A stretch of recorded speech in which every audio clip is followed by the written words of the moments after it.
because you're so proud of your country, you love your country, and then you get murdered, your son gets murdered, your daughter gets murdered, you get murdered. See the media, you get murdered. Many of you have been mugged in Washington, you just don't want to talk about it. And I know that every time I do this with you, you almost with everything, but every time I do this with you, people are saying to yourselves, he's right, and then you write a negative story. But we are doing an incredible job. The people behind me are amazing. We're working very well with the Washington police, as you know. The D.C. National Guard is unbelievable. We're also getting tremendous help from Secret Service.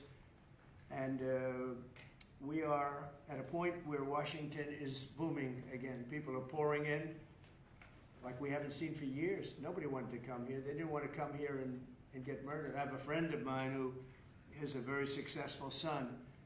And I said, where is your son going to be this weekend?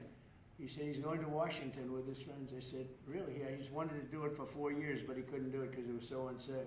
And he's a tough kid, too. It's so unsafe. And he ended up staying 3 nights, going out to restaurants all 3 nights. He said it was so beautiful, so peaceful, because all the criminals are either arrested or they're hiding, and we're finding the ones that are hiding. So I want to thank Pam Bondi. I want to thank our Vice President. I want to thank everybody standing behind me, because they are really, Gaddy, you've been unbelievable, by the way. They have done an unbelievable job. They're working 24 hours a day. And Washington, D.C. is now in great shape. I'm going to be working with Clark Construction, which is by far your biggest construction company. And we're going to also beautify Washington. We're going to rip down the broken medians, fix them. We're going to put asphalt on the roads. We're not ripping them apart like these stupid people do. They rip a road.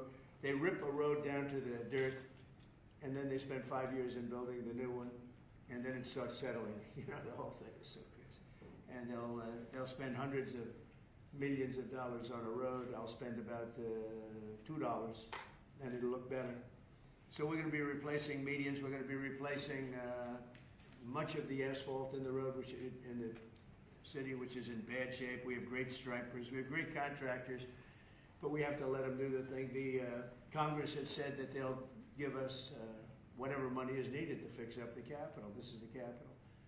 And we're not going to spend a lot. It's going to go fast. And it will be spotless. And we want it spotless for the World Cup and for the Olympics. You saw the World Cup was here the other day. And come to think of it, there's your trophy for the World Cup. In fact, it's solid gold. That's actually solid gold. So heavy that some of the people in this room wouldn't be able to lift it. I think what I'm going to do is place it right above the angel, right over there. That's solid gold, too. We're going to put it right up there. Look at it. There's a solid gold trophy. They know how to get to me, you know. I like the angel better, to be honest with you. So we're going to sign, and then we'll take a few questions, and we'll tell you how good a job we're doing. We want to go from here to other places, but I was telling some of the people that in a certain way, you really want to be asked to go. You know, I hate to barge in on a city and then be treated horribly by corrupt politicians and bad politicians, like a guy like Pritzker. He had to spend more time in the gym, actually. This guy is a disaster. Gavin Newsom's a disaster. When we went, we saved Los Angeles. You wouldn't have been able to have the Olympics in Los Angeles. You're barely able to have it now. They did lose 25,000 houses to a fire that should have never occurred because they didn't let the water come down from the Pacific Northwest, which you guys don't want to write about. I had to break into the water supply to let the water down. And even now, we want more. We can have much more. It's less than half of what should be coming in. I don't know, they have a political thing about it. It's like the craziest thing I've ever seen. But I don't like going to a town, a city, place, a state, and then be criticized by some corrupt or incompetent governor where crime is rampant. Like, take a look at D.C. Crime was rampant. It was at the all-time worst. It got really bad during the Biden 4 years. And then I have a mayor stand up and say how crime has reached a 30-year low. 30-year low. People are being killed left and right. And it's not a 30-year low. Think of it. So for 11 days, there have been no murders. The record goes back years where that's happened. They haven't seen that happen in years. And then people stand up, and instead of thanking us, which they should do, and she's not that bad. She's better than most. But, you know, you have people, I watched in Illinois, Chicago, Illinois is a disaster. I have property there. It's a disaster what's going on in Chicago. And you get Pritzker, he's violating our rights. I think this is another men and women's sports thing. I think this is one of those, you know, they call them 80-20 issues. I call them 97-3. I think the Democrats better get smart. And, you know, politically, I hope they don't. But actually, in terms of love for the country, I hope they do, because it would be good to work together. So I'm thinking about, you know, when I have some slob like Pritzker criticizing us before we even go there, I made the statement that next should be Chicago, because as you all know, Chicago is a killing field right now. And they don't acknowledge it. And they say, we don't need him, freedom, freedom. He's a dictator, he's a dictator. A lot of people are saying maybe we like a dictator. I don't like a dictator. I'm not a dictator. I'm a man with great common sense and I'm a smart person. And when I see what's happening to our cities, and then you send in troops, instead of being praised, they're saying you're trying to take over the republic. These people are sick. But I'm really saying, and I say this to all of you, in a certain way, we should wait to be asked, because they have cities that are so under control, you know, out of control. So we go in and fix it. They take the full credit for it, and they go out and say, I heard it this morning. They're saying how well they've done over the last 10-day period, that they set record lows. They don't say that we're there with very tough people, by the way. They have to pass a toughness test. Otherwise, they're not working for us. So, and we're allowed to do that now according to the United States Supreme Court decision. Now, they have to pass a toughness test. If they're not tough, we don't want them for this job. They might be great for other jobs, but not for this job, because they're respected. You saw the gang of kids that were all huddled up, and a group of soldiers walked over. They never even got over. Those kids ran back to their homes or wherever the hell they came from. They were gone. This is one of the safest cities right now in the world, as crazy as that sounds. And it took 7 days. It took really 3 days, but we're now in our 11th day. So I want to thank you. So we had all of these things, 439 illegal alien criminals have been removed, and we have 6 known gang members, some of the worst leaders of gangs anywhere in the country, MS-13 and Tren de Aragua. We have 2 missing children that have been recovered. They thought they were gone. We brought them back to the family. The family started crying. They couldn't believe that they saw their child again. 49 homeless encampments have been removed. Like we have the head of South Korea coming in a little while, the president, and he drives down the street. Already, his people have told me, he said, what happened? It's so clean. We always came here, it was filthy dirty with homeless and papers all over the road. That's the other thing. Those roads are swept immaculate. But they're going to be much better in a few months when we put a topping on them. They're going to look like they're brand new. We'll get rid of those rusty old medians that have been crashed into 1,000 times, and they don't fix them. They just let them, they lay them down on the road and they sit there for months. But we don't do that. We don't run things. We run things like we run this. We like clean, we like beautiful, and we like safe, and that's what we're getting. So I'll start signing the executive orders. To me, this is a very, very big deal. One of the executive orders has to do with cashless bail. That was when the big crime in this country started. And I can tell you who did it, when, but I don't want to do that because others followed pretty quickly. But that was when it happened. Somebody kills somebody, they go in, don't worry about it, no cash, come back in a couple of months, we'll give you a trial. You never see the person again. And I mean, they kill people and they get out. Cashless bail. They thought it was discriminatory to make people put up money because they just killed 3 people lying on a street.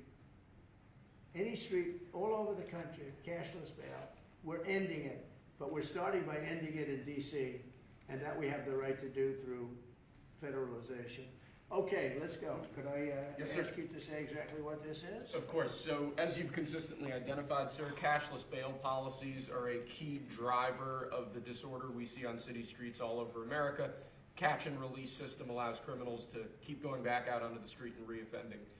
What this executive order does, it charges your attorney general with identifying jurisdictions all over the country that have cashless bail policies, and then it withholds or revokes federal funds and grants that are flowing to those jurisdictions to ensure that we're only supporting the people who have reasonable common sense policies around crime. So what area does it cover? Potentially anywhere that has a cashless bail policy. So some of the largest cities, some of the most left-wing states in America have Almost all of adopted. them, right? Illinois would be a great example of Yeah. that, sir. Oh, they have a great cashless bill. You don't even have to go to court sometimes. No, Illinois, I love that state. It's a great state, but it's run so badly by Pritzker. They threw him out of the family business and he becomes governor. Now he wants to run for president. I don't think that's gonna happen. Okay, we'll sign right here, right? Sir. So important. And this isn't Republican, Democrat. This is, and by the way, most Democrats agree with this. But this is just, we gotta bring our country back. Okay? That's a big one. Also on the issue of cashless bail, sir, this is a DC specific executive order. In addition to the measures that we're taking that are quite similar to what we're doing around the country, in DC in particular, the objective is holding as many criminal defendants in federal custody and subjecting them to federal charges as possible. That means that they'll be held pre-trial in federal jail as opposed to just being cut back out on the streets due to a cashless bail policy. Okay? And we have the room. And by the way, the prison they have in DC is horrible. It's horrible. People were subjected to live in that dog trap for so long, so unfairly. I have stories, you'll be hearing about them. The prison is horrible. Okay? This is an executive order that contains a number of additional measures relating to crime and law enforcement in Washington, D.C. It charges, for example, your Secretary of Defense with establishing specialized units in both the D.C. National Guard and the National Guard units around the country, specifically trained and equipped to deal with public order issues. It charges all of your various federal law enforcement agencies with hiring additional personnel to allow them to surge personnel to Washington, D.C. to deal with the current emergency here.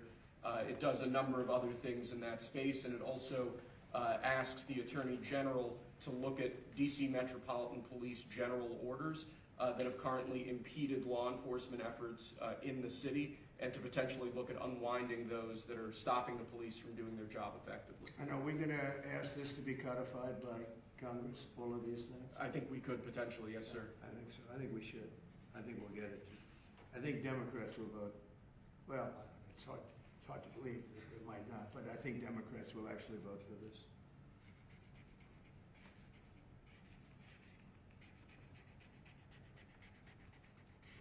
There's no auto pen that can do that. Right? Look at that pen. Is that a good signature?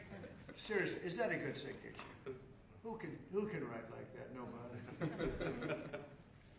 I don't know. That's the other thing. I assume we're looking at the whole auto pen scandal. Sir. Because the person that ran it said he spoke to it briefly twice about nothing. That means that all those pardons that he gave to some very bad people, very unpatriotic people, very evil people, it looks to me like those pardons are worthless.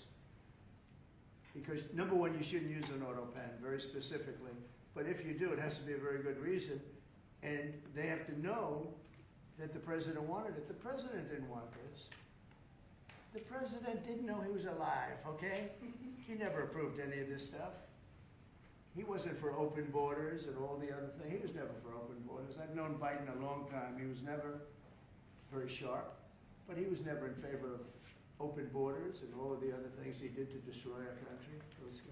Lastly, sir, this is an executive order on flag burning. It charges your Attorney General. Would you listen to this? This is very important. Flag burning.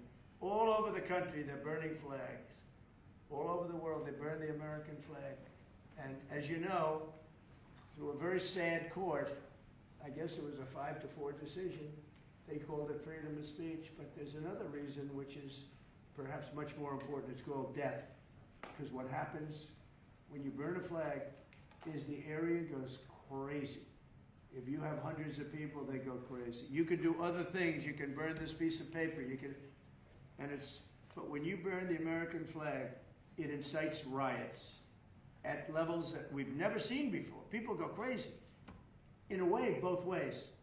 There are some that are going crazy for doing it. There are others that are angry about them doing it. Do you want to discuss that? Sure. So what the executive order does, sir, it charges your Department of Justice with investigating instances of flag burning, and then where there's evidence of criminal activity, where prosecution wouldn't fall afoul of the First Amendment, and instructs the Department of Justice to prosecute those who are engaged in these instances of flag burning. And what the penalty is going to be, if you burn a flag, you get 1 year in jail, no early exits, no nothing. You get 1 year in jail. If you burn a flag, you get, and what it does is incite to riot. I hope they use that language, by the way. Did they? Yeah, incitement is incite to riot. And you burn a flag, you get 1 year in jail. You don't get 10 years, you don't get 1 month. You get 1 year in jail, and it goes on your record. And you will see flag burning stopping immediately, just like when I signed the Statute and Monument Act. 10 years in jail if you heard any of our beautiful monuments. Everybody left town. They were gone. Never had a problem after that. It's pretty amazing. We stopped it. But this is something that's, I don't know, in a certain way, it's equally as important. Some people would say it's more important. Because the people in this country don't want to see our American flag burned and spit on. And by people that are, in many cases, paid agitators. They're paid by the radical left to do it. You talk to these people, they don't even know, half of them don't even know what they're doing. They say, I don't know, they gave me money to do this. I see the same things that you do. They're bad people. They're trying to destroy our nation. That's not working, because I think our nation now is the most respected nation anywhere in the world, by far. You saw that with the European leaders on Friday. You saw that with NATO, where they agreed to go from 2% no pay to 5% fully paid up, trillions of dollars paid, where they respect your president to a level that they jokingly call me the president of Europe. They call me the president of Europe, which is an honor. I like Europe, and I like those people. They're good people. They're great leaders. And we've never had a case where 7 plus really 28, essentially 38 countries were represented here the other day. 38 European countries were represented. European and other countries were represented. And it was a great meeting. But your country is respected again. I say it all the time. 1 year ago, our country was dead. Everybody said it. We had a dead country. We were not going to survive. Now we have the hottest country anywhere in the world. So it's an honor to be involved. And this group has a lot to do with it, right behind me.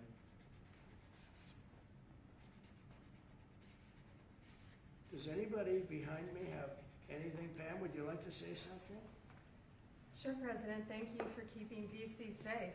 You know, just a couple examples of a mother, a single mom, whose house was burglarized, and the defendant got out on cashless bail, went back the next night and burglarized her house again. That's why this is so important. A man got in a fight with another guy. He had a gun. He was let out. Next night, he got out, went back, and killed him. So that's why it's so important, President, what you're doing. And thank you for protecting the American flag. And we'll do that without running afoul of the First Amendment as well. And President, I think I think Gaddy Serralta had something he wanted to give you on behalf of all the law enforcement who are out there every single night. Yes. Thank you for putting me in charge of this surge. As the Director of the United States Marshal Service, it's the oldest law enforcement agency. It was created in 1789.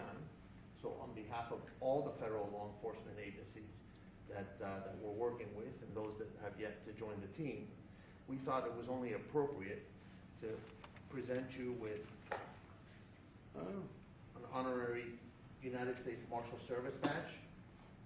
And this badge comes with this little item right here, which is a handcuff key, Mr. President, because you continue through your policies and your efforts with your staff to unhandcuff law enforcement officers all over this nation. And I can tell you personally that they thank you for that. Thank you. That's beautiful. You can continue unhandcuffing law enforcement. That's a very great honor. I'll save that and put it someplace up, which is important. Thank you very much, Gary. Appreciate it. Thank you very much. Really nice. Thank you. That's very nice. Thank you. Well, we love those people. They're brave and they love our country, and they don't want to see it. Do you know how many people volunteered for this job? And before I ask the VP to say a few words, because he feels very strongly about it, I think it's very important, Pam, that when we do this, that a state required, they come and ask us. I mean, I see Pritzker saying, we don't want them. In the meantime, a city is being shot to hell. And they do that politically. And they probably do want it. If we didn't go to Los Angeles, you would literally have had to call off the Olympics. It was so bad. And the sheriff and the law enforcement people, but the sheriff said, and he came out very strongly, he said, if we didn't have these people, we were not able to control it. Now, 4 days later, after we had it totally under control, we did that quickly. He changes to it a little bit. Well, I think we could have done it. They were dead. If we didn't send in the troops, Los Angeles was dead, the Olympics was gone, the World Cup was gone, everything was gone. We did a great job. And Newsom, we got he's an incompetent governor. But I think people should want us to be there, because otherwise all they'll do is complain as we do our job. So we'll have to think about that, okay? We go in, like in Washington, we go in and the people that are here that have been doing, I don't want to say terrible, because she happens, she's a nice woman, I guess. I don't care about if she's nice, I really don't care. I want her to do, I'd rather have her be horrible, but do the job. But we come into Washington and we have the 11 best days they've had here in 2 centuries. I mean, they've never seen anything like it. Let's go 2 decades. In over 20 years, they haven't seen anything like what happened. And now they're out there saying, we don't have crime in Washington. Well, that's true. For 11 days, you don't have crime. But before that, everybody was getting hit and mugged, and you people could not walk to your office without security. That's how unsafe it was. So I think we should really let them have their city, let their city go to hell, and when they come and beg us to help. The only problem is we want to save it for the people, because the people want us there. The people here, 95% of the people here want us. The real people, not the people you find on, I don't know where you find these people. You have one person that has a broken nose, where'd you get it? Well, I was mugged, good. Do you want to see Trump here with, no, I don't want.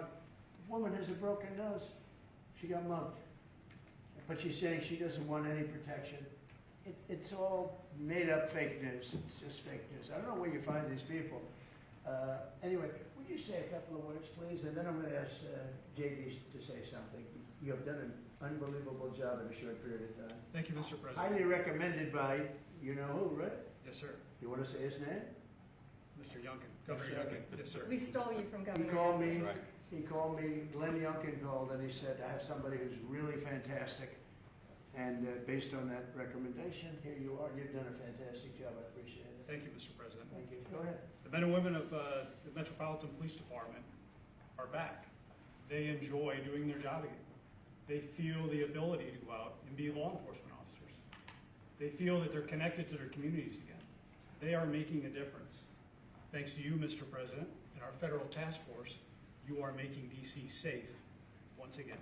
Thank you, sir. It's going to get better and better. Well, it can't get much better. There's no crime.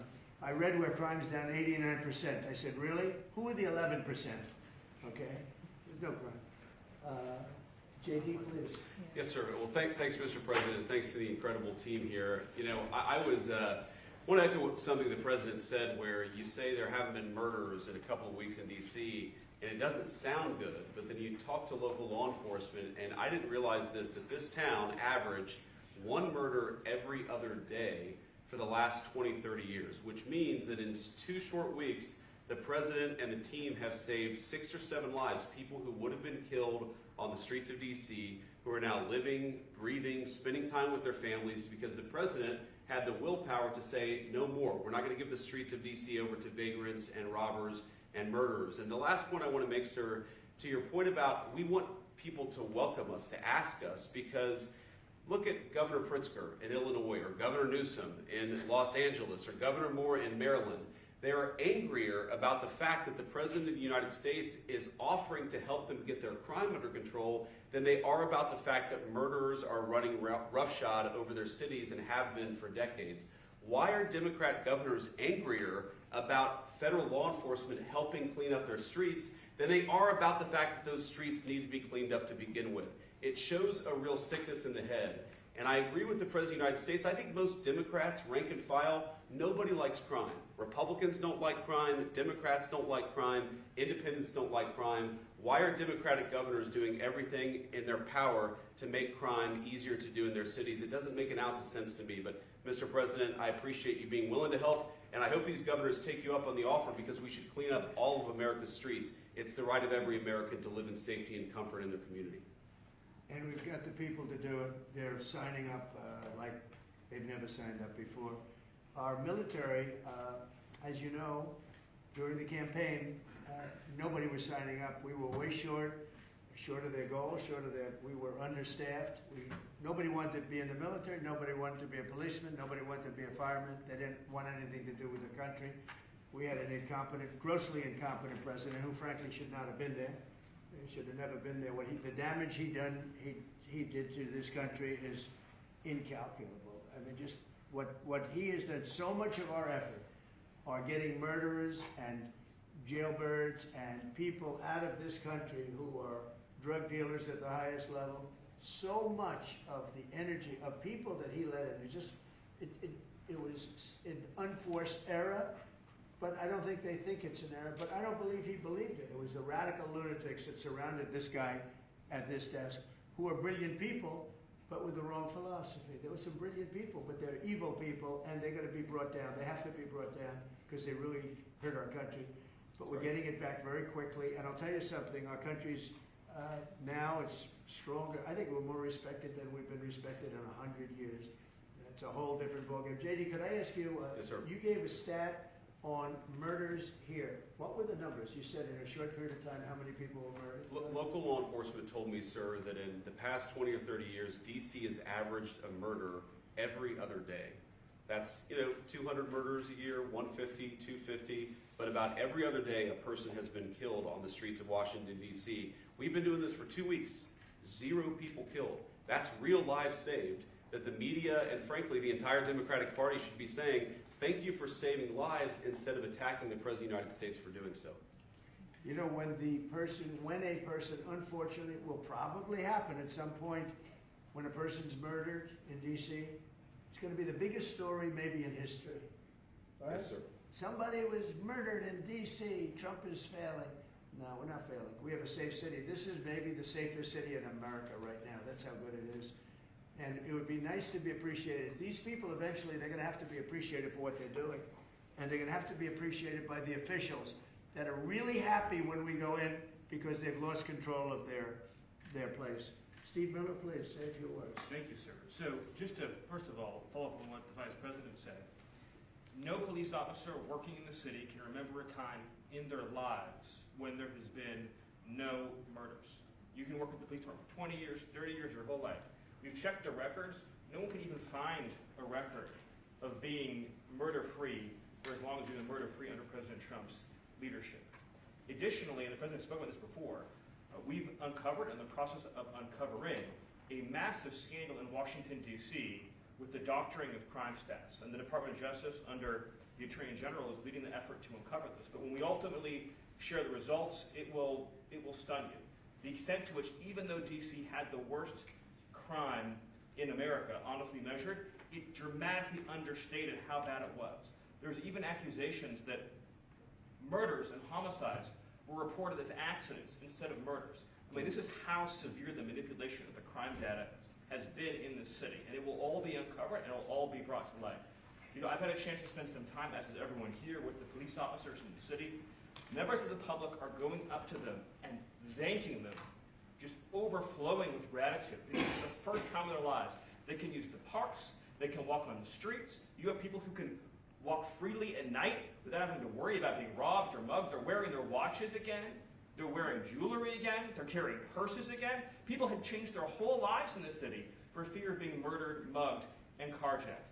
It is a literal statement that President Trump has freed 700,000 people in this city who were living under the rule of criminals and thugs. And the last thing I'll say is that under the efforts of Terry, to my left and many here, what they found also is that the street criminals here in Washington, D.C. were doing business directly with the transnational criminal cartels, the foreign terrorist organizations.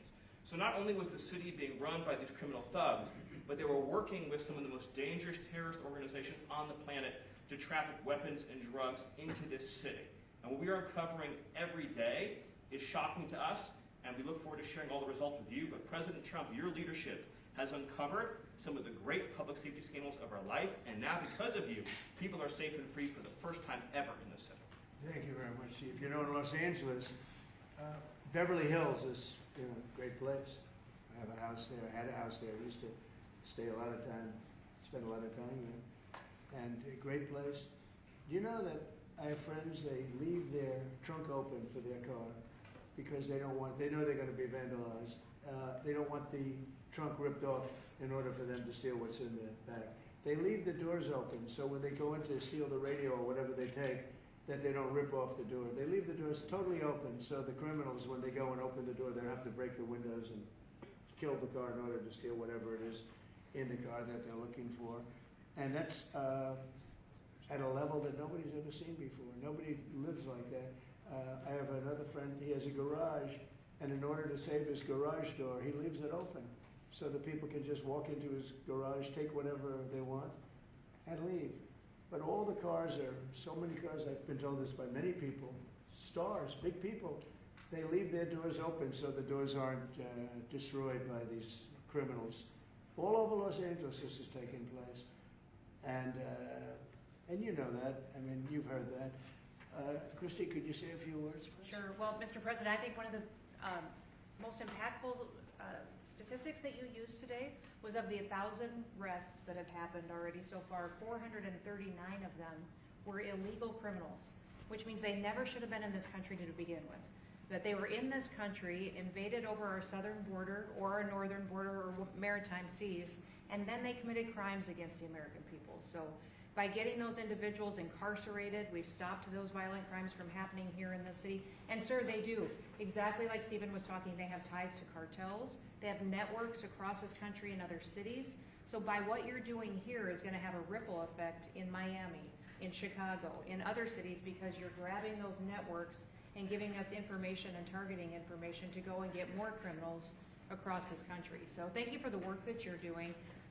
We have ICE and CBP, Federal Protective Services, Secret Service, HSI, all of our officers are working with all the other agencies every day here in DC, and they're so proud to have this kind of partnership. So they're so glad that you're letting them do their jobs again.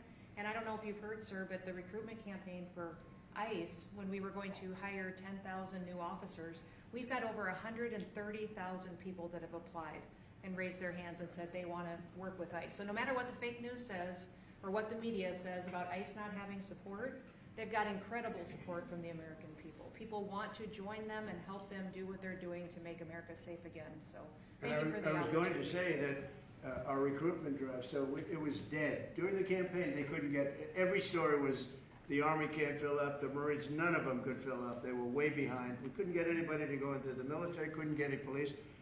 We have just set records on everybody wants to be in, everybody wants to go in. And we're taking incredible people. I mean, the level of, because of the Supreme Court, it's based on merit. It's all based on merit now. It's not based on anything else. You got to, if you need strong people, you have to get strong people. It's all based on merit. But we're setting records in the Army, Navy, Air Force, Marines, the Coast Guard. One of my favorites, because I happen to have created it, Space Force. We're very proud of Space Force. It's amazing what it's doing. We're leading in space now.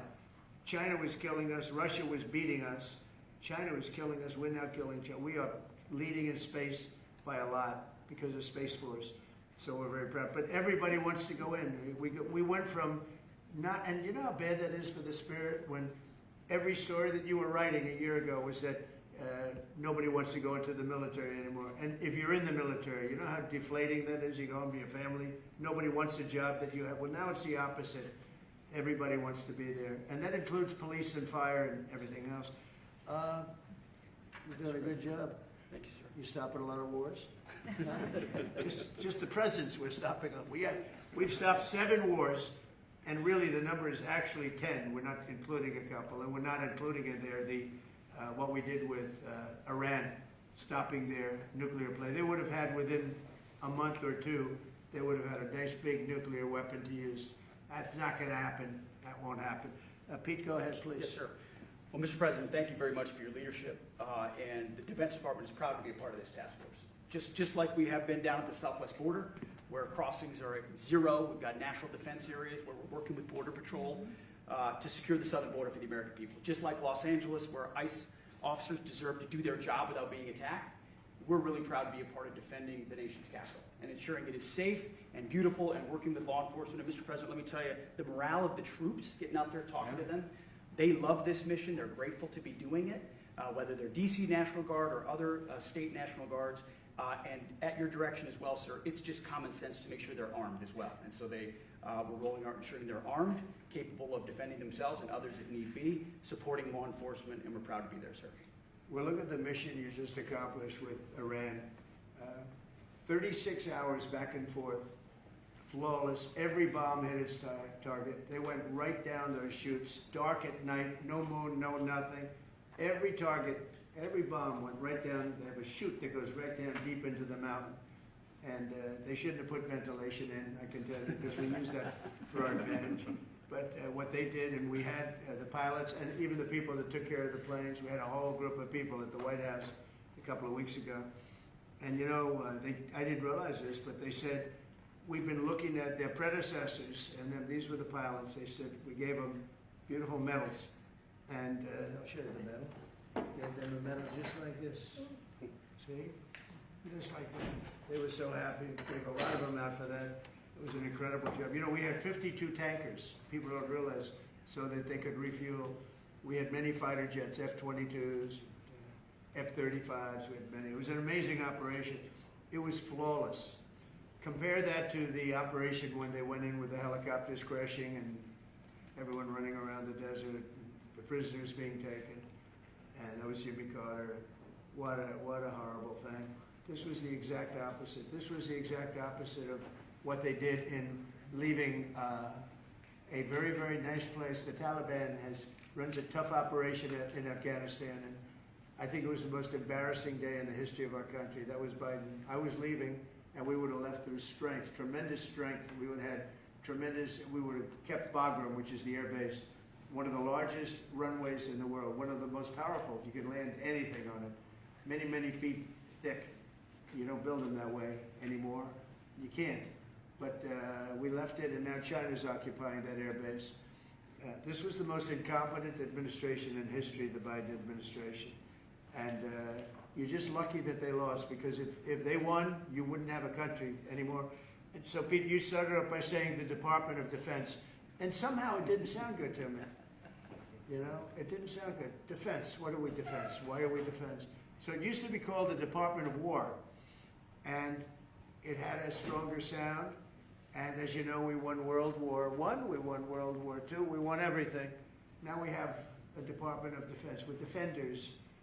I don't know. If you people want to, standing behind me, if you take a little vote, if you want to change it back to what it was when we used to win wars all the time, that's okay with me. All right? That's coming soon, sir. You let me know if you want to do it. I think Department of War. It just sounded bad. He said, sir, on behalf of the Department of Defense. Defense. I don't want to be defense only. We want defense, but we want offense too, if that's okay. So you'll make a decision. But you know, as Department of War, we won everything. We won everything. And I think we're going to have to go back to that. In the meantime, I've stopped all of these wars. I've stopped them. The big one would have been India and Pakistan. But we stopped them all. We stopped 3 wars. Go to Africa. They like to say, oh, you know, let me tell you, I love black people. And I did great with the vote with the black people. But they say, he's a racist, he's a racist. I said, really? For 35 years, a war raged between Rwanda and the Republic of the Congo. And it was a vicious war. 9 million people were killed with machetes, largely. Hatchets, machetes. That went on for more than 30 years, but 34, 35 years. And I stopped it. In fact, the presidents are coming in a week or two to sign. We have the foreign ministers, it's all signed, the war stopped. But I got it stopped and saved a lot of lives. The Congo. It's deepest, darkest Africa. I got that war stopped. Nobody else could have done that. We did a lot of jobs. We did a lot of A lot of wars were stopped that nobody thought would even be possible. And I'll tell you what, the war with India and Pakistan, that was the next level. That was going to be a nuclear war. They already shot down 7 jets. That was raging. And I said, you guys want to do trade? We're not doing any trade. We're not doing anything with you if you keep fighting. You got 24 hours to settle it. They said, well, there's no more war going. And I used that on numerous occasions. Trade, I used whatever you had to use. But we got 7 of them stopped. And the one I thought would be easiest, frankly, was going to be Russia and Ukraine. But that turns out to be some big personality conflicts. It's one of those things. But we're going to get that stopped eventually. We're going to get that stopped too. 7,000 soldiers died last week. Think of that, 7,000. I usually say 5,000, but 7,221 soldiers died last week in the fighting between Ukraine and Russia. And they're not our soldiers, but they're souls. They're living souls, and they leave their homes, and they wave to their parents, and their parents are so proud as they leave in a beautiful uniform, and a week later they get their head blown off by a drone. New form of military. It's a whole new form of fighting. So I would just like to thank the people that are behind me. Thank you very much. You've done a fantastic job. I appreciate it very much. We're doing a real job, and I'm so proud of D.C. I passed it 2 days ago, and all the garbage is off the streets. It's terrible. I came in a month and a half ago. I'm driving down, and I see garbage all over the place. The streets were a pigsty. Like I won't use the city's names, but you know what I'm talking about. There are plenty of them outside of this country and inside of this country. Baltimore is a horrible, horrible deathbed. It's a deathbed. I know Governor Moore said, oh, he wants to take a walk with me. He meant it in a derogatory tone. I said, no, I'm the President of the United States. Clean up your crime and I'll walk with you. But it's tremendous crime. But he was trying to be derogatory. He doesn't have what it takes. But he's trying to be derogatory. And I met him at the Army-Navy game. They said, oh, there's Governor Moore. He'd love to see you. He came over to me. He hugged me, shook my hand. You were there. He said, sir, you're the greatest president of my lifetime. I said, it's really nice that you say that. I'd love you to say it publicly, but I don't think you can do that, so it's okay. But no, sir, you're doing a fantastic job. I want to just shake your hand. Thank you very much, Governor. That was it. And then every time I see him on television, he's knocking the hell out of me. So, but that's all right. That's called politics. But Governor Moore's he's doing a bad job. Newsom's doing a bad job. All of their potential candidates are doing a bad job. I can't imagine Pritzker being even a candidate, but somebody said he is. He can't do the work, can't do the job. He's not temperamentally suited. So I just want to thank you all for being here. Do you have some questions? Yes, Mr. President, is the Pentagon, and maybe the Secretary of Defense can weigh into, is the Pentagon preparing for military deployment to Chicago? And with what you said there, are you waiting for the government? We're ready to go anywhere. We Do you want him to call you, a though? full complement of great human beings. We're full. You know, our military is full. We were way empty 1 year ago. Now we're full. So we can go anywhere on less than 24 hours notice. Are you waiting for the government? And we're doing a lot to interdict to stop drugs from coming in too. We have ships out on sea. You know, we have nobody coming through our border anymore. Nobody. Doesn't that feel good to know that you don't have prisoners coming in and, you know, killers, murderers? We had 11,888 murderers come in, led in by the Biden administration. Many of them have been captured, but we still have a couple of thousand that are out there. Some of them, 50% of them killed more than one person, okay? But a lot of them have been captured. What they've done to our country, these people that circle this moron that we had behind this desk, what they've done to our country is unthinkable. It's unthinkable. I mean, if you think so much of our time is devoted to correcting a problem that all they had to do is say, close the borders. Remember when he said, well, I have no power to close the border. I have to go back and get an act from Congress. I didn't get an act from Congress. I came in, I said, close the borders. And Tom Homan, who's not here, has been fantastic, Christy, right? He has been, yes. Tom Homan is great. He's a fantastic man and respected by everybody. But I said, Tom, close the borders. Christy, close the borders. The borders were closed. We didn't go to Congress and get permission. We just closed the borders. And in the last 3 months, hard to believe this one too, In the last 2 months, we've had 0 people come into our country illegally through the southern border. Nobody would have said that's possible. Yeah, please. Thank you, Mr. President. Today, MS-13 gangbanger and human trafficker Kilmar Abrego Garcia turned himself into ICE in Baltimore. Do you have any comment on this? And why are the Democrats so emotionally attached to this man who beats his wife and is part of a terrorist organization? Because they think he's going to be good for votes, and I think he's very bad for votes. These people are deranged. He's not good for votes. He beat the hell out of his wife. His wife is afraid to even talk about him. She's been mauled by this animal. And, through a system of liberal courts, he's doing things. But, no, we have that under control. And Pam has got that very much under control. Do you want to comment on it, Pam? No, we got him under control. He will no longer terrorize our country. He's currently charged with human smuggling, including children. The guy needs to be in prison. He doesn't need to be on the streets like all these liberals want him to be. And as part of this operation here in D.C., we've also taken off MS-13 members.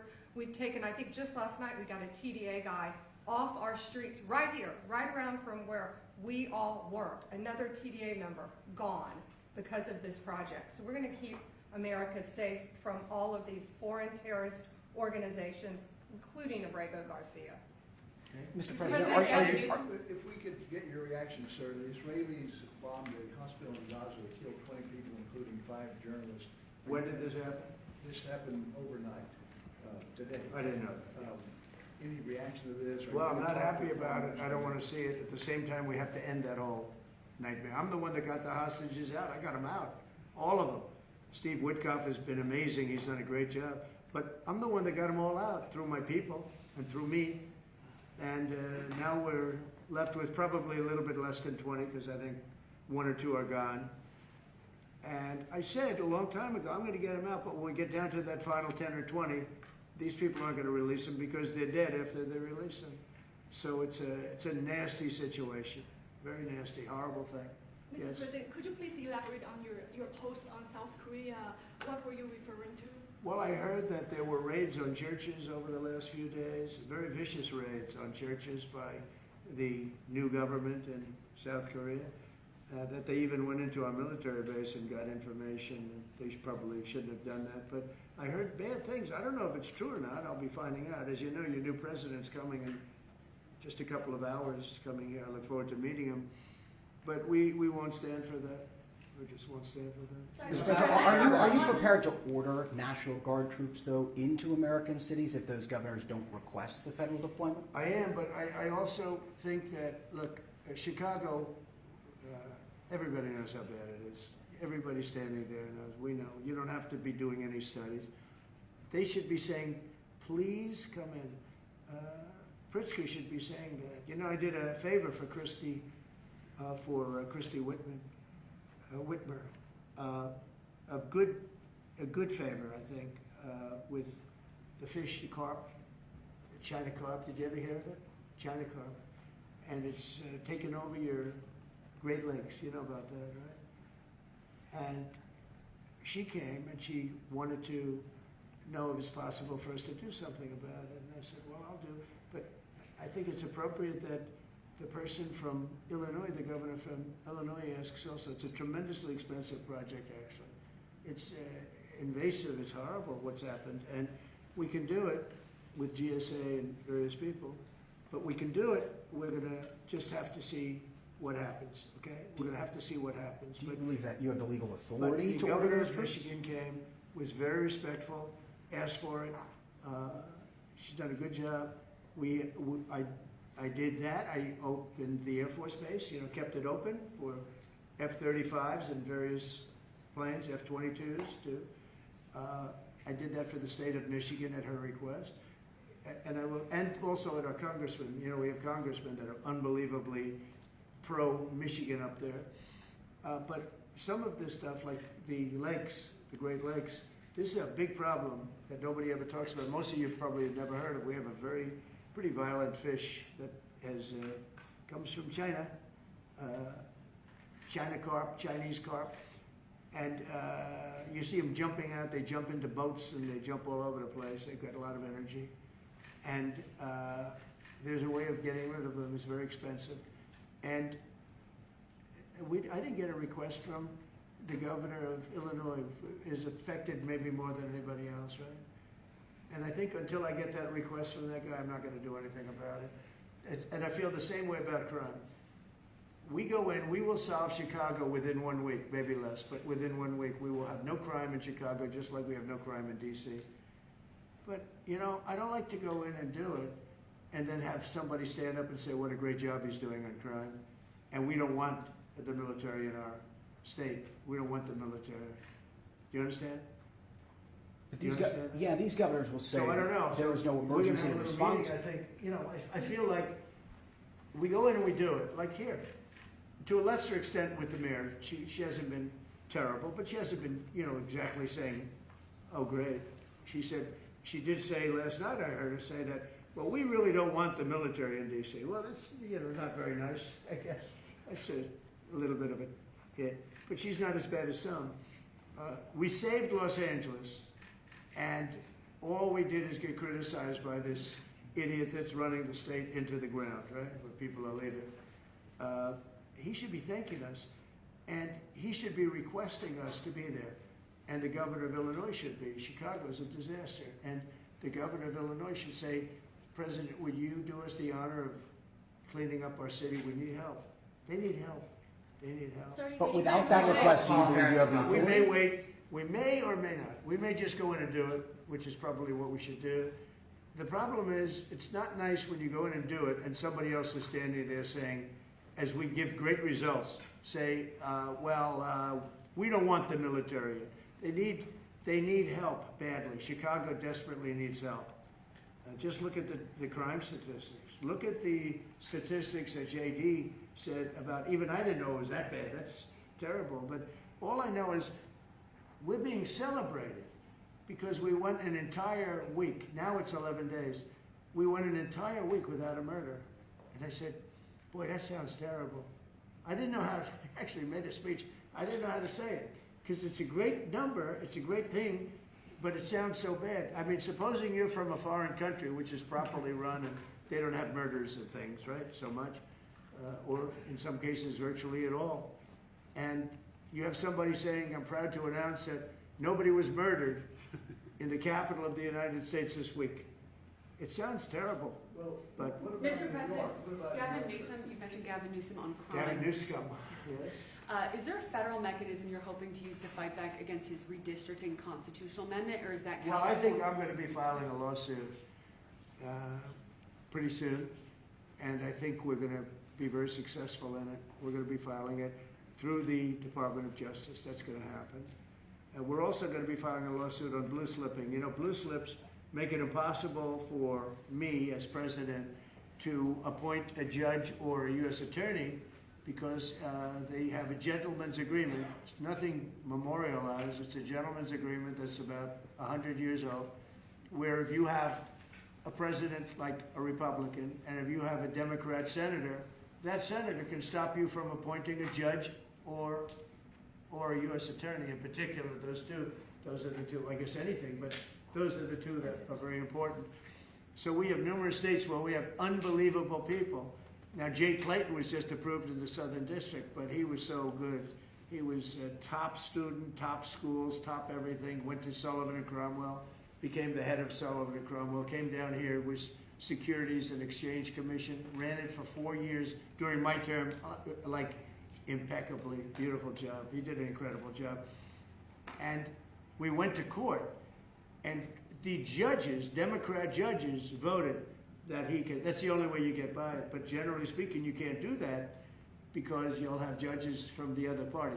So Jay Clayton just got approved, and he's in, but he didn't get approved by the senators. He got approved by the court system in New York, which was a great thing. And I had a big victory in New York, I might add. I saved myself $500 million with a fake, corrupt attorney general, a really corrupt person with a corrupt judge who was disgraceful, and they're being mauled right now by everybody. it's so corrupt, and it kept business out of New York, stuff like that. But the appellate division vacated all of that stuff that you read about, and we're going to do a big number on that whole thing. You can't have a corrupt court system. You can't have that. You have to have borders, and you have to have a free press. Otherwise, you don't have a country. But you'll be hearing about the blue slipping, because if you have not, you don't need two senators. You just need one Democrat senator with a Republican. The only person that I can get approved are Democrats, or maybe weak Republicans, but we don't want that. But the only person I will be able to get approved in any of those states where you have a Democrat will be, I can't get a U.S. attorney. I can only get a Democrat U.S. attorney. And this is based on an old custom. It's not based on law, and I think it's unconstitutional, and I'll probably be filing a suit on that pretty soon. Yeah, please. During the campaign, you called Kamala Harris a communist. For the Biden-Harris administration, they never called for nationalizing a private company with the federal government like you're proposing with Intel. What do you say to some who say this is a bit hypocritical, and is this the new way of doing industrial policy? Yeah, sure it is. I want to try and get as much as I can. If people come in and they need something, as an example, as a real estate person, if I have an agreement and I have any form of a stopgap where I can stop somebody from doing something, right? I have a covenant in an agreement, and they come to me and they say, would like to do something, but you have us restricted. If I do that, they usually have to pay. Now, in the case of Intel, was interesting, but I hope I'm going to have many more cases like it. Intel came in. I met with a gentleman. I had a lot of respect for him. He came in under a little bit of a cloud. I liked his story. I thought he was good. I think he really means to do a good job with Intel. I said, I'd like to ask whether or not you'd give, you know, because the story, a lot of people said I invested in Intel. I didn't invest, but I invest my heart in it and my soul because I want the country to be strong. But I said, I'd like you to give 10% of Intel to the United States of America. Not to me, to the United States of America. And I said, if you have them as a partner, you have the United States as a partner, I think that would be a very good thing for Intel. And he thought about it, a little bit different, and he said, I like that idea very much. We have a deal. And that's, I just made $10 billion or $11 billion for the United States of America. And yeah, there will be other cases. If I have that opportunity again, I would do that. And then, you know, you do have stupid people say, oh, that's a shame. It's not a shame. It's called business. If somebody's willing to give you 10% of a company and you're not paying for it, and I will tell you, with a company like Intel, as you know, it's had difficulty. I want them to do well. I want them to do well anyway, but I want them to do well in particular now. But isn't public ownership of a private company a new way of doing business in the business of the United States? Isn't that what you were So are tariffs. So are tariffs. So, as you know, the stock market went up almost 1,000 points on Friday. And it went up not because of this very, I think, terrible, hello, who is that back there? All right, get out of the room.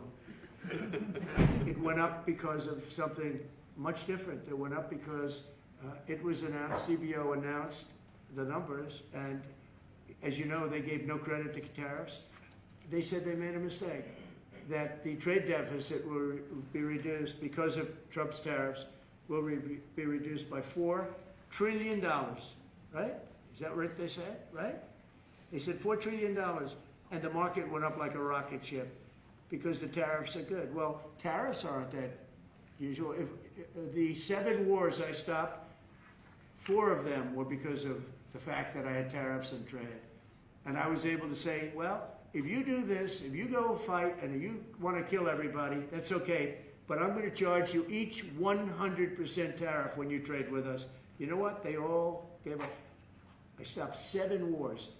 Numerous of them was because of tariffs. So, you know, you never knew the word tariff. It didn't exist really, essentially, in this country until actually in the 1870s up till 1913 it existed. And we were the richest country. We were richer then, proportionately, than at any time in the history of our country. And then, stupidly, in 1913, they said, let's go to the income tax way of life. Let the people pay instead of foreign countries. No, We're taking in trillions of dollars in tariffs, and we're stopping wars because of tariffs. So that's not so normal either. But you know what? Other countries did it to us, and now we're doing it to other countries. You rolled out boots on the ground in Ukraine, but how would air support as part of a security guarantee be any different? Those U.S. Well, you really went from one question to the next. Those U.S. airmen. I expected it at least challenge me a little bit. Now we're talking about boots on the ground. But U.S. air assets over the skies of Ukraine as part of a security guarantee. Wouldn't those U.S. airmen also be? Well, you don't know what security guarantee is because we haven't even discussed the specifics of it, and we'll see. Number one, Europe is going to give them significant security guarantees, and they should because they're right there. But we'll be involved from the standpoint of backup. We're going to help them. And I think if we get a deal, and I think we will, but if we get a deal, you're not going to, I don't believe you're going to have much of a problem. But we'll back it up because I want to stop seeing people being killed. You know, when Biden was here, he gave $350 billion. You know this from covering business. $350 billion to Ukraine.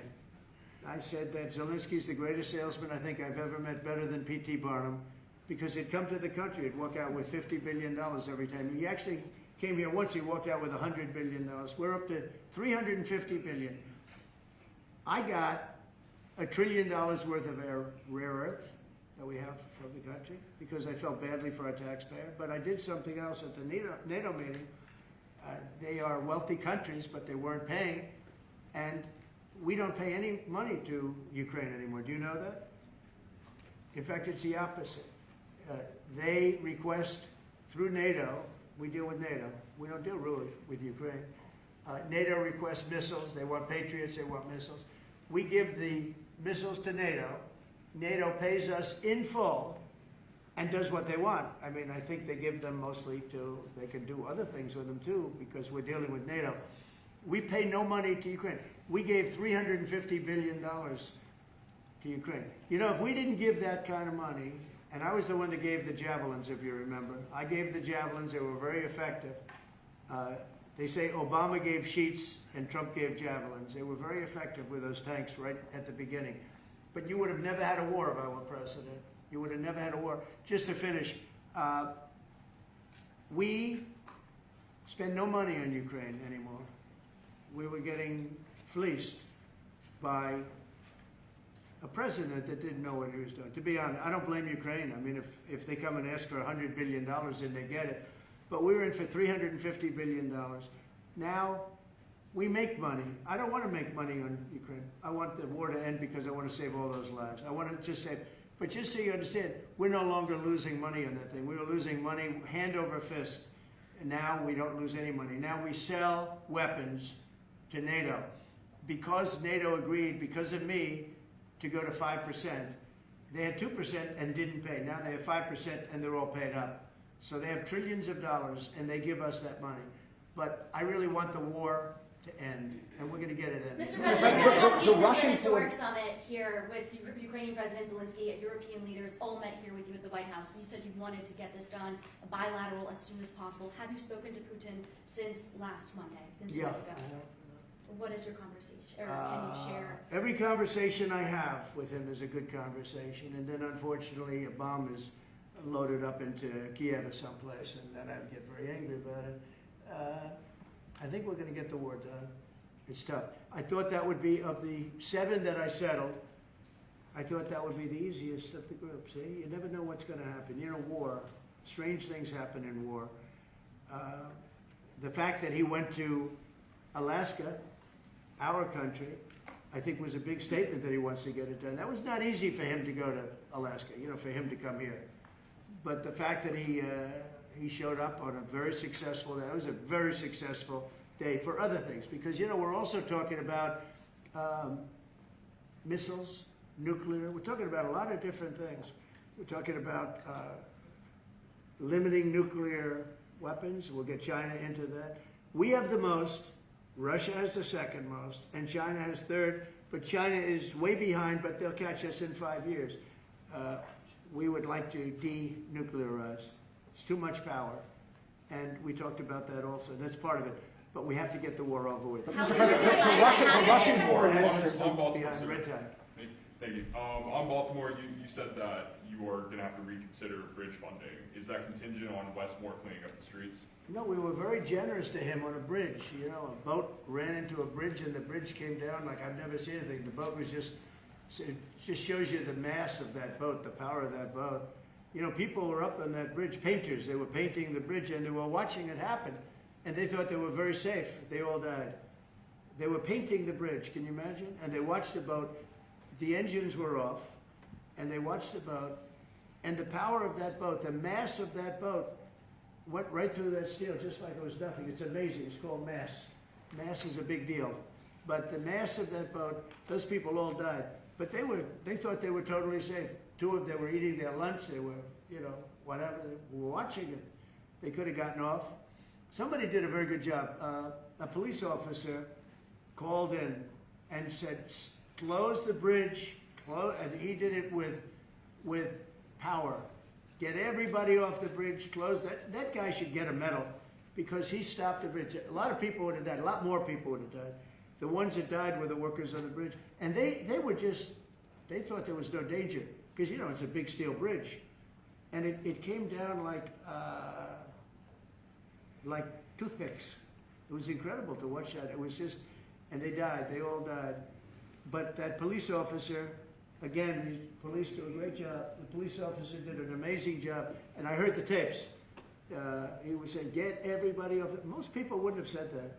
You know, when you see a thing like that, you assume it's going to, you know, tap the bridge and it's going to be rebuffed. The thing just came down. I've never seen anything like it. So he did a good job. In fact, I think we should get him in for a medal. The man that gave the warning, I listened to him. Everybody get off screaming. Everybody off. He had the sense to realize that this could be a catastrophe as opposed to a ship that's because the engines weren't working. It's just floating. It's an amazing thing that a thing floating like that with no power just knocked it right down like it was nothing. So are Let's do that. Let's give him a medal. I've been thinking about it. Mr. President, do you plan to investigate Chris Christie? Say it what? Do you plan to investigate Chris Christie? Look, Chris is a slob. Everybody knows it. I know Chris better than anybody in the room. I always felt he was guilty. But what he did is he took the George Washington Bridge, which is very serious. He closed down the George Washington Bridge. And you have medical people, you had ambulances caught up. This thing was closed down. And obviously he knew about it. But he blamed the young lady that worked for him and another person, and they got into a lot of trouble. She ultimately was, I don't know, exonerated, but she got out of it a little bit. But she went through hell. She was a young mother, nice person, I knew her a little bit. And another man went to jail. And Chris got off.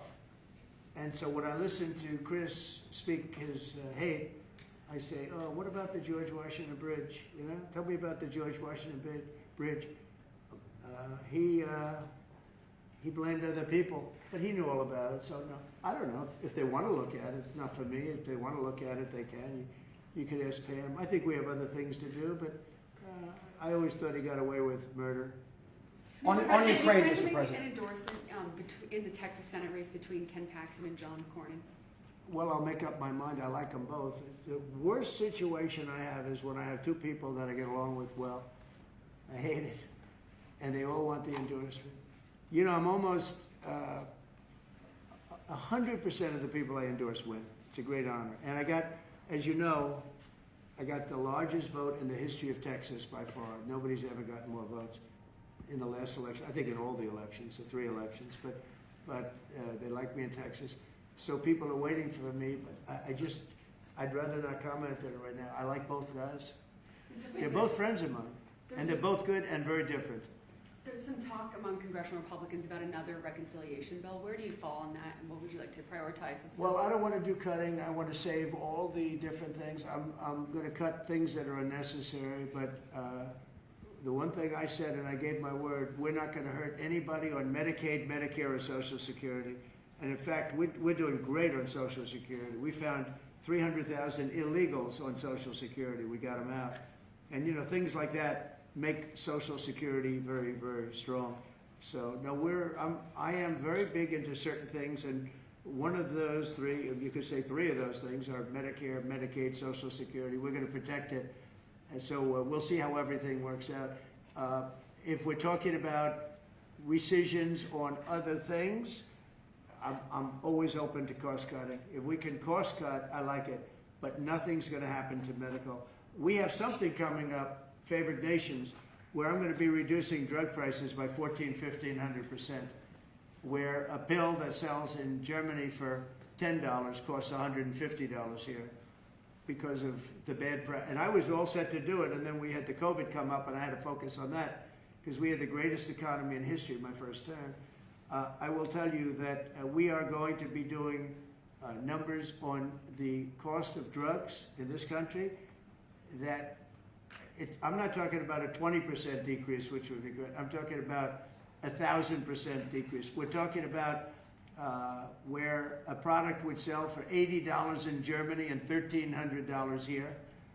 We're not going to do that. We were subsidizing the entire world, and we're not doing it anymore. I informed the drug companies. I informed the world.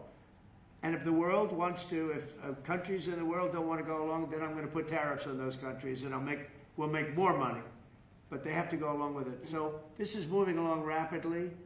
Dr. Oz is in charge, Bobby's group, and they're doing very well. And we're getting great cooperation from the drug, because the drug companies know it's unfair. You know, for years they'd say, well, we had to do research, and we had to do.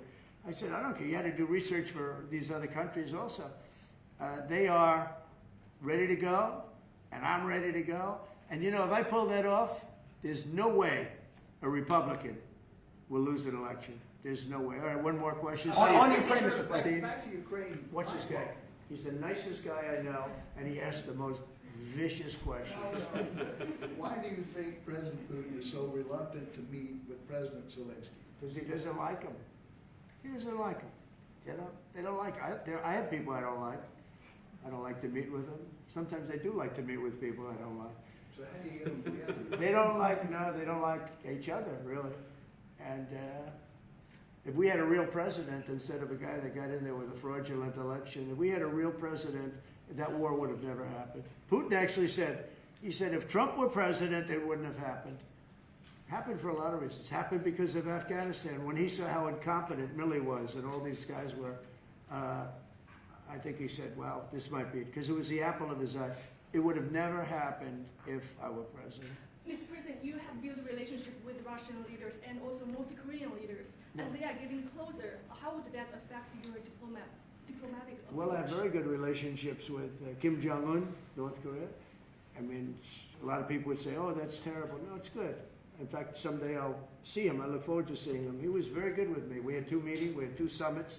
We got along great. I know him better than you do. I know him better than anybody, almost, other than his sister.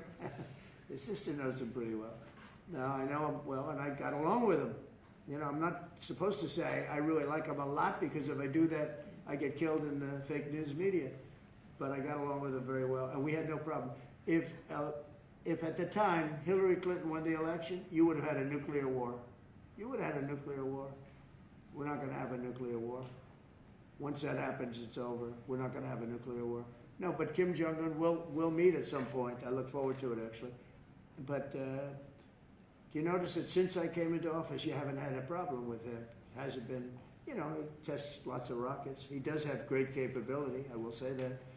But I think a lot of good things are happening for our country, a lot of really good things. And the thing we're here today to talk about is crime, and specifically in D.C. I am so proud of what these people, every one of them, what they've done in D.C., because to literally stop crime on a button. I'd walk down that street right now. If I were, friends of mine are going out to dinner now. They haven't gone out to dinner in 4 years. They were petrified. Half the restaurants closed because nobody could go because they're afraid to go outside. Now those restaurants are open, and new restaurants are opening up. It's like a boom town. It's a great thing to see, and I'm very proud of the people behind me. Thank you very much, everybody. Thank you guys. Thank you guys. Thanks, guys. Thank you.